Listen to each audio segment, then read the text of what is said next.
Good evening, friends.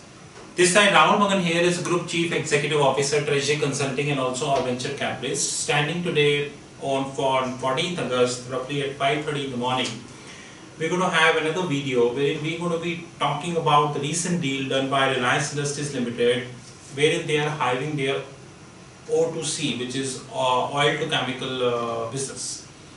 I would like to have few introspection about this deal, and let me look at this deal very carefully, although there are a lot of documents to read.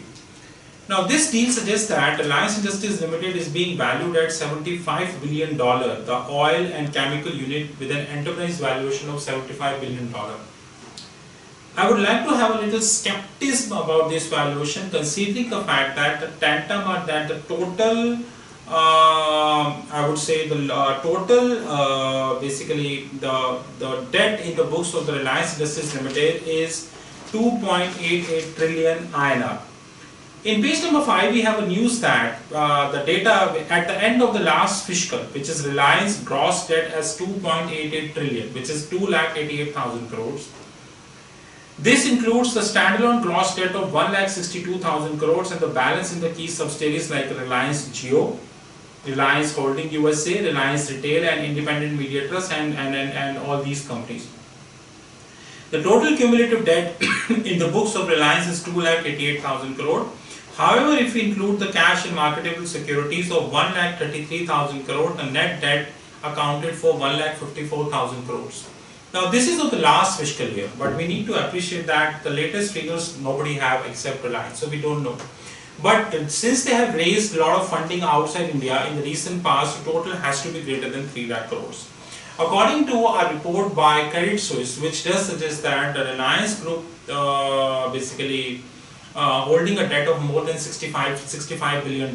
So $65 billion into 70, if I take the rate, I don't know what INR rate have they taken to convert this as 65, but if I multiply this by 70, this tantamount to a very big number. So first of all, Reliance had accumulative debt of over 2,88,000 crore, which is not a small amount. So first question which is coming is that how come the valuation of their company is at $75 billion? That is a key concern. There are various reports which we have in the public domain which does suggest that the people did forecast it the 70 closer to billion valuation, but it ended up at 75 billion valuation. I don't know. Before moving further, the second thing which I would like to explain here is that the buyer is also not in a healthy shape. Now, if you look at page number 6 news, which is today, you can see that Aramco H1, which is half one earnings, slipped 12% to roughly 46.9 billion, which is 47. Aramco is still the most profitable oil company we have in the globe, and the credit goes to the new leadership, Prince Mohammed bin Salim. I have to say that he is doing a very good job, and Treasury Consulting also interested in setting up a petroleum business in Saudi next year 2020, but it has 365 days to go. So once the appropriate time will come, we will announce that. We are not in a hurry to announce that. Now the question is that there are a lot of speculation which is coming in the public domain, and the speculation is about whether the Saudi Aramco is a $2 trillion valuation company or not. The reason is that the recession is not very far, and we need to appreciate that majority of the banks across the globe raised credentials that the recession is not very far, and I personally feel that this time recession will stay very much longer. Like the 2008 recession winded somewhere in 2011, it took 3 years. Now this time I am expecting it will take more than 5 years. It will start in 2020 and it will go to 2025. Saudi Aramco H1 earnings slipped by 12%, and we need to appreciate that whenever recession came, history does suggest that oil prices have fallen. If the oil prices will fall, it would not only have an impact on the valuation of Reliance and all other oil companies like ExxonMobil, Petronas, Petrobras, Aramco and all other oil companies, it would surely have a deep impact on this $2 trillion figure which Saudi Aramco is claiming. But only the time will tell. Because Saudi Aramco is looking for $100 billion, basically a $12 billion of international bond which they are going to be launching in 2020 and 2021, and there are talks also that Saudi Aramco is holding the IPO business as well, coming up with an IPO soon. Only once the time will come, there are information we have in the market that in the late 2020, somewhere in the last quarter, and maybe the early 2021 in the first quarter, Aramco will go for the IPO. I am damn sure that today Aramco is the most profitable oil company we have, and they would surely fetch up a good return as far as their initial public offering is concerned. I have no doubt about that. But we need to wait and watch how the recession will come in 2020, and when Aramco will go for, either Aramco will go in the last quarter of 2020 or the first quarter of 2021, only God knows, I don't know. The other part of the deal is that Mr. Mukesh Ambani, the respectable chairperson of Reliance Industries Limited, is aggressively investing in a digital strategies. And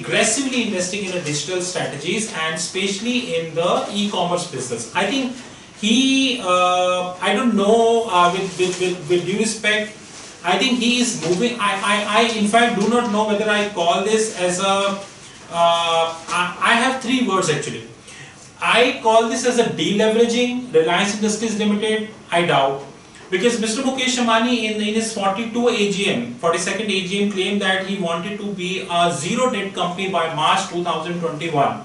So if I go with the mathematics of Mr. Ambani, that zero debt company March 2021 is approximately Mr. Ambani having 1250. He is having 18 months in the hand, maximum 18-19 months in the hand.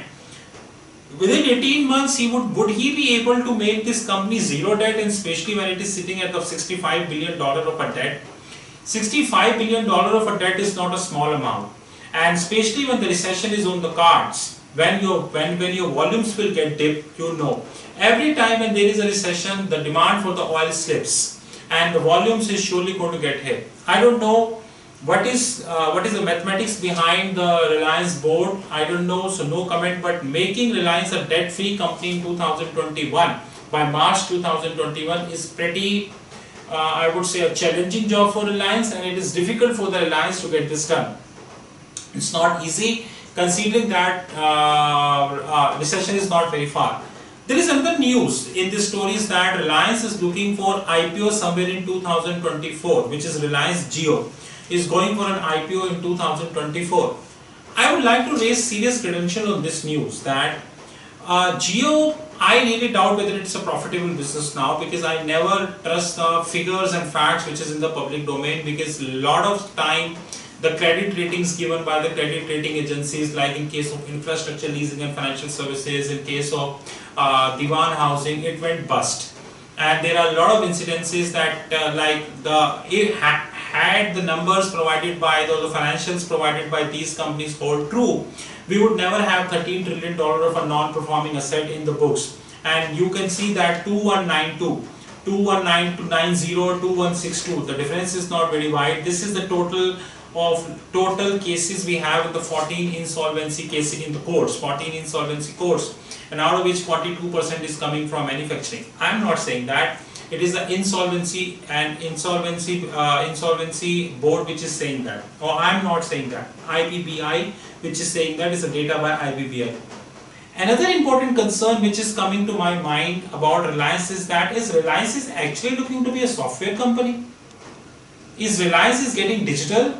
If Reliance is getting digital, then it would have multiple implications on the Indian economy and on the software companies.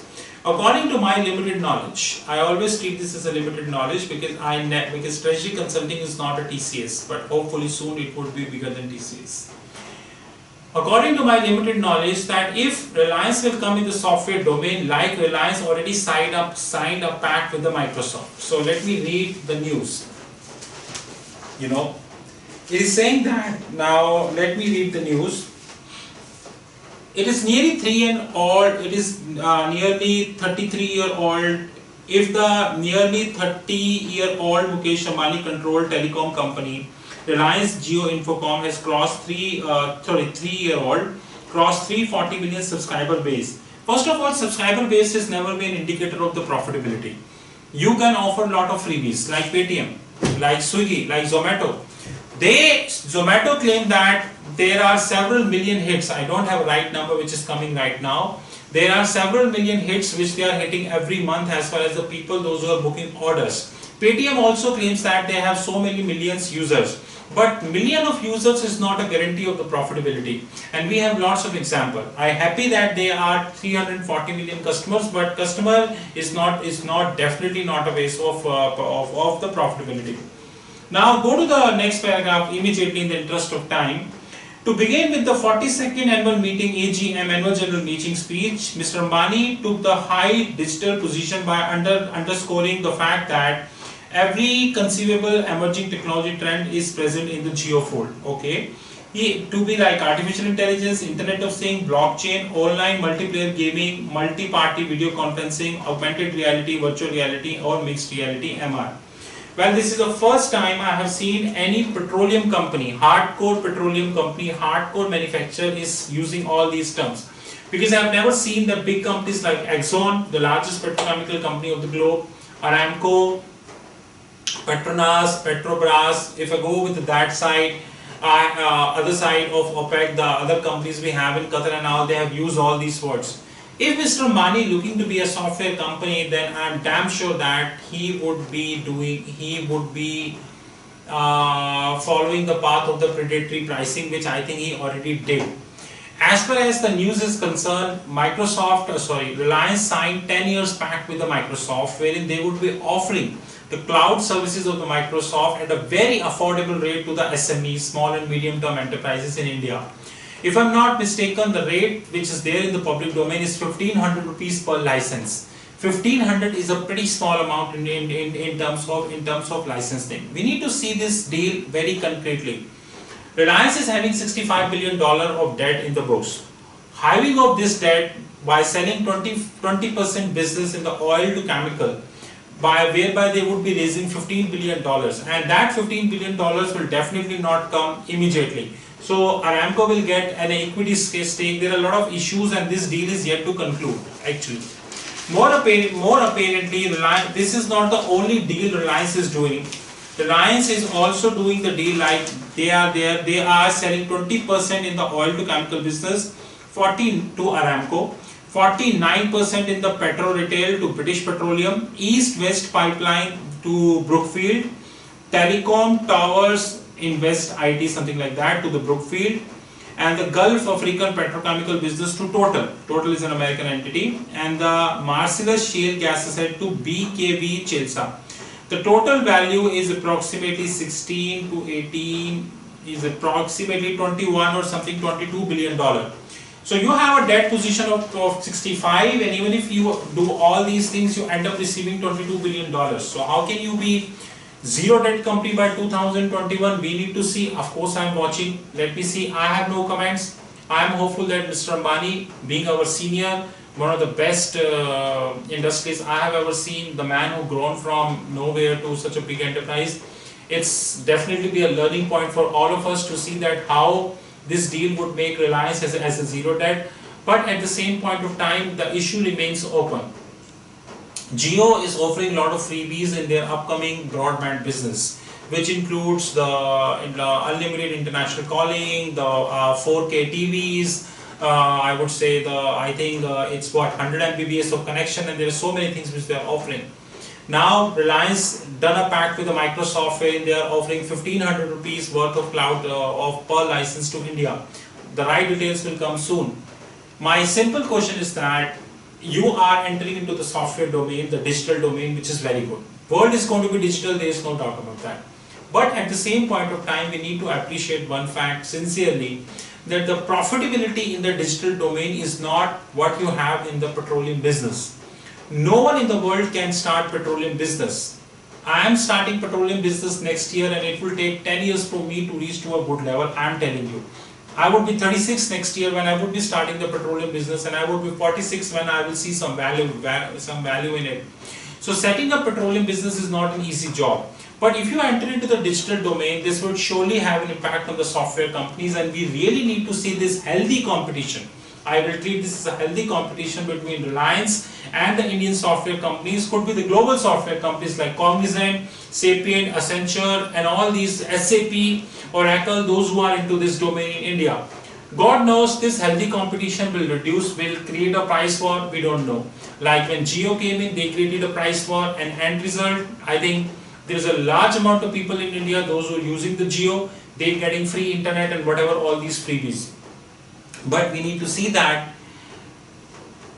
which word we are going to be using as far as this deal is concerned. I don't have a right answer, maybe you would have a right answer. The three options are, is Reliance deleveraging? According to my personal introspection, the deleveraging is 10%. I don't call this deal deleverage more than 10%. I don't think so. Is Reliance losing focus? I don't think.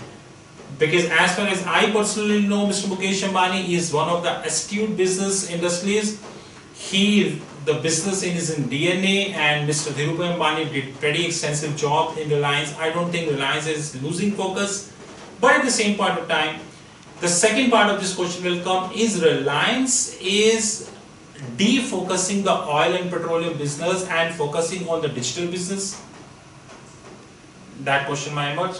My third, and here I will give 40% according to the third important thing which according to me is that, is Reliance moving as a software company 10 years down the line? I don't have a right answer for this because I don't know. Because once all these deals will happen, once we have the Aramco deal will come and the documents or whatever limited information will come in the public domain, we would be able to read this deal more carefully, and God knows whether this deal will happen or not, to be honest, considering the upcoming recession which we have. Or whatever 22 odd billion which Reliance would receive, we need to see that how come Reliance would be using that. Because using $22 billion to pay the debt of 65 billion in your balance sheet is a pretty difficult job. At least as far as my limited accounting knowledge is concerned. So I end up three questions. Is Reliance deleveraging? I will not give more than 10% out of it. Is Reliance losing interest in the oil and petrochemical business and moving to the digital business? I will say 40%. Is Reliance looking for a software company 10 years down the line? I think 50%. But even if I don't know which of the three is right, but one important thing that will always come, would Reliance be able to maintain the profitability even if they turn out to be the software company? Because we need to appreciate one thing very clearly, that he gave a statement that Jio is having more than 6,000 software engineers, those who are working. I agree. If he is saying that Jio is having more than 6,000 software engineers which are working, but Cognizant, Capgemini, Sapient, Accenture, Microsoft, Google, Facebook and all these big names, forget TCS, Infosys and all, they are always in their own domain. Apple, they are having workforce of several million. And the workforce of these companies cannot be beaten up by 6,000 people. To cut the long story short, this is the great news as far as all business houses are concerned, including us. But we need to introspect this deal very carefully, and we need to see that how this deal eventually will shape up. But my best wishes to Reliance, if they're turning out to be the software company, and I'm happy that the vision which he's sharing, whereby he's moving away from the oil conglomerate to a digital business, it's a pretty good learning for all these, for the people like me who is 35, and let me see that how things would shape up. But at the end of the day, a very good learning for us. With this, we thank you very much. This is our analysis and there are a lot of questions which are now open. Would Aramco continue with this deal? I don't know. The three questions which I raised, I don't know. Would the valuation of Aramco be 2 trillion by the time they go for IPO? I don't know. Would recession will take oil below 30? I don't know. Would recession come in 2020 as predicted? Possibly yes. According to me, recession will stay till 2025. How these plans would execute, a lot of things to see. More interesting times are coming. Thank you very much. You know my mobile number, +91 9899242978, +91 9899242978. Don't forget to visit Julia on our fixed income platform, www.fixedincome.global. www.fixedincome.global. Have a great time. Talk soon.